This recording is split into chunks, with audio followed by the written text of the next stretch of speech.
Record number of Americans quitting their jobs, as you can see. Take a look at these numbers. In August alone, 4.3 million people walked off the job, up from 4 million in July. That represents about 3% of the U.S. workforce. Why is this happening?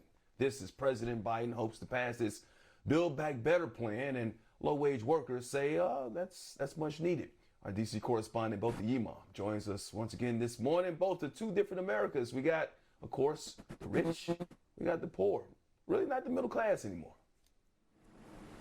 Right. Good morning, Mike. Clearly, there's an alarming gap, and it's evident within the statistics of the job market. We've been seeing this trend over the summer, but now we have statistics that are showing the record numbers that are coming out, really dating back to even 2000. Many companies simply struggling to find workers, and you have skilled workers who are leveraging their bargaining power. They're saying, you know what, I'm going to demand higher wages. I'm going to demand that I be able to work from home. I'm going to be able to ask for those flexible work hours. And if I do not get that, what will happen is I'll just quit and I'll find another job, because it's much easier for some of the skilled workers out there. But then you have a whole nother sector, which I'll get into in just a moment.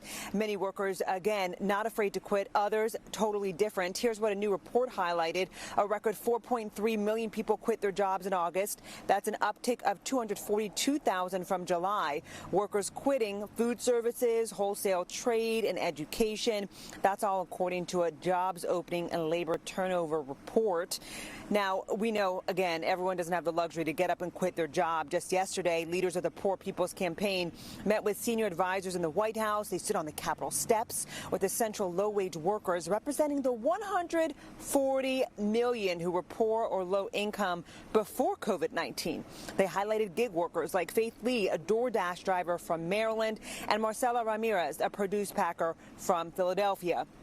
Some progressives fear that negotiations over that $3.5 trillion spending bill will end up leaving out America's most vulnerable workers, low-wage workers, those who are trying to make ends meet and still struggling to find things like child care, elements that would be addressed inside of Biden's proposed Build Back Better plan. But the current state of the job market shows President Biden's economic success may be at risk with rising prices, supply chain issues, and an ongoing worker shortage.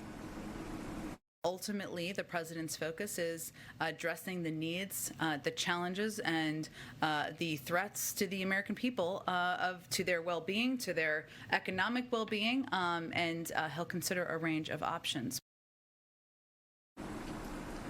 U.S. Secretary of Labor Marty Walsh plans to travel to Atlanta today to meet with community leaders and local officials there to discuss and really highlight President Biden's agenda with that Build Back Better plan, and also to discuss the importance of youth skills training, because we know that the skills gap also plays a huge role into the supply chain in terms of actual people and labor and skills and what folks are really able to do.